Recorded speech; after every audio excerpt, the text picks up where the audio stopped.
हम खुद अपने हाथों से अपने बच्चों को जहर दे रहे थे और हमें कुछ पता नहीं था। ये बातें मध्य प्रदेश के छिंदवाड़ा की रहने वाली अफसाना के हैं। उन्होंने कुछ दिनों पहले अपने 4 साल के बेटे उसैद को मौत के मुंह में जाते देखा।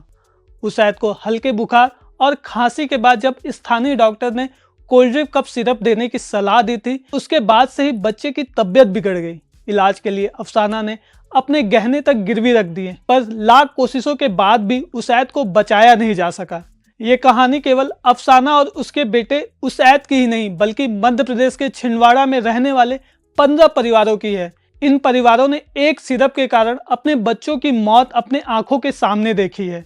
इन परिवारों का कहना है कि कफ सिरप पीने के बाद बच्चों का स्वास्थ्य तेजी से बिगड़ गया और उन्हें बचाया नहीं जा सका। आखिर एक कफ सिरप मध्य प्रदेश में 15 बच्चों के मौत का कारण कैसे बना? आइए जानने की कोशिश करते हैं इस सवाल का जवाब। नमस्कार, मैं रजत कुमार और आप देख रहे हैं मनी कंट्रोल हिंदी। मध्य प्रदेश में 15 बच्चों की मौत के पीछे कोल्ड कफ सिरप को जिम्मेदार बताया गया है।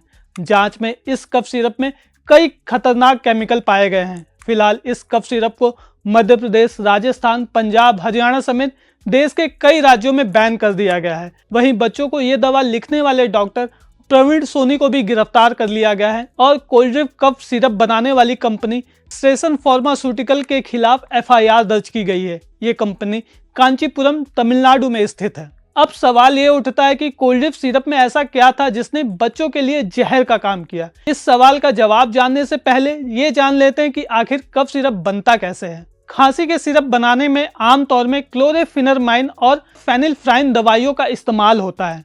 4 साल से कम उम्र के बच्चों को आमतौर पर यह दवाई दी जाती है। ये दवाइयाँ पाउडर के फॉर्म में होती हैं, इसलिए इनको घोलने के लिए एक सॉल्वेंट की जरूरत होती है। बच्चे कड़वी दवाई नहीं पीते हैं, इसलिए मीठा सॉल्वेंट या गाढ़ा करने वाले प्रोपालाइन ग्लाइकोल मिलाया जाता है। वहीं जब सॉल्वेंट की जगह EG यानी एथिलीन ग्लाइकोल या फिर DEG यानी डाई एथिलीन ग्लाइकोल का इस्तेमाल किया जाता है तो ये बच्चों के लिए जहर बन जाती है।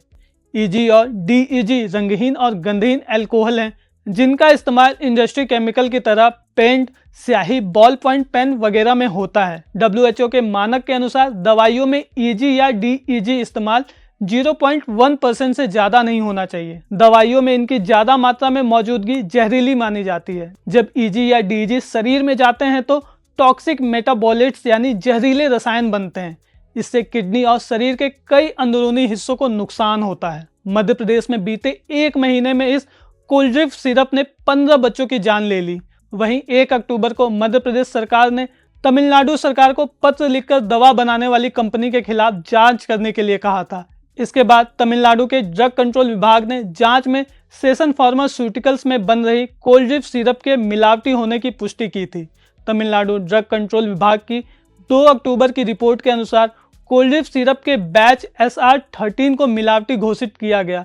रिपोर्ट के मुताबिक सिरप में 48.6% डाइथिलीन ग्लाइकोल पाया गया, जो जहरीला केमिकल है और सेहत के लिए काफी घातक होता है। वहीं कफ सिरप से हुए मौतों को लेकर एक्सपर्ट्स का कहना है कि कफ सिरप में डाइथिलीन ग्लाइकोल और एथिलीन ग्लाइकोल मूल रूप से कूलेंट के तौर पर इस्तेमाल किए जाते हैं। इनका स्वाद मीठा और ठंडा होता है, जो खाने योग्य सॉर्बिटॉल जैसा लगता है, लेकिन सॉर्बिटॉल महंगा होता है। इसलिए अक्सर दवा कंपनियां सस्ते विकल्प के रूप में डाइथिलीन ग्लाइकोल का इस्तेमाल करती हैं। यह कोई पहली बार नहीं है जब ऐसी त्रासदी हुई है। 2020 में जम्मू कश्मीर में 12 बच्चों की मौत, 2022 में गाम्बिया में कम से कम 66 बच्चों की मौत इसी तरह के मिलावटी दवाओं से जुड़ी थी।